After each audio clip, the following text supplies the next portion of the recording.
The guidance that other cabinet officials is similar to the guidance that officials all across the government have gotten, which is that they should use their official government account for official government business.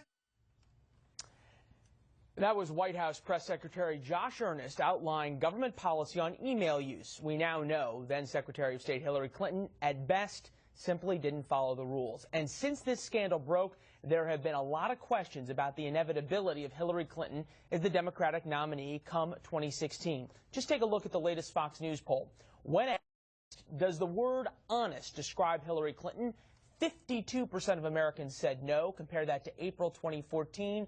Only 42% no. And we should point out this poll was taken March 1st through 3rd before a lot of the details about the email scandal had even come out. Daniel Halper is the online editor at the Weekly Standard and the author of this book, Clinton, Inc. Daniel, thanks for being here with us. We appreciate it. It's great to be here. Thank you.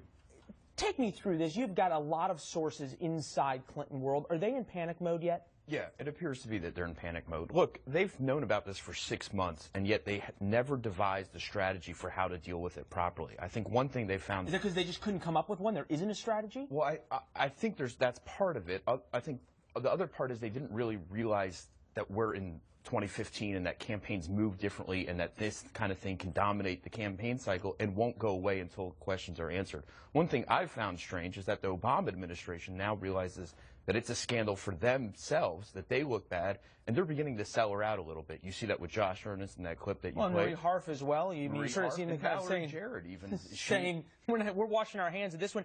At some level, Bill Clinton was the Teflon president. He was able to get through anything. Hillary Clinton, things stick to a little bit more. We saw, obviously, the dead broke comment really stuck to her. The comment of, obviously, the foreign campaign contributions to the Clinton Foundation, the one from Algeria, really stuck. And now this. Is she just not able to deal with things as deftly, shall we say, as her husband? She certainly doesn't have the political skills of her husband. That's without question. She doesn't have she's not gregarious, she's not friendly, she's not warm in the public persona the way her husband is. And there's a likability and a trust factor. As your poll points out, people just aren't sure whether she's telling the truth. The problem with a lot of these Clinton scandals is that eventually you begin to wonder whether they think they're above the law, whether they actually believe it at some point. Exactly. Believe the lies. This is extremely problematic. Begins to stick, and I think it affects them. People start to wonder, well, if she's president of the United States, is this how she's going to govern above the law? And if so, maybe that's not for them. And obviously over at the Weekly Standard, you guys have been doing yeoman's work covering this. But what's interesting is this story was broken by the New York Times. And take a listen to what MSNBC had to say about it. Can you imagine, Table, if this was Dick Cheney and he had a server in McLean, Virginia? Oh, my Lord. Let me just say, I'm just going to be transparent. I'd go crazy. I would be completely off the hook if it were, and I'm trying to be, because I do think sometimes there's a little bit of bias that sneaks into this, but this is wrong.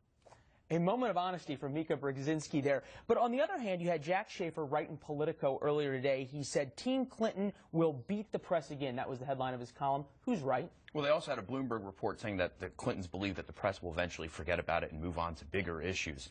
I think they're partly both right. I mean, I think there is a double standard, and I think eventually a lot of the mainstream press will say, emails, that's old news. We've already discussed it. A year from now, it will be old, ancient news, you know, when voters start going to the polls.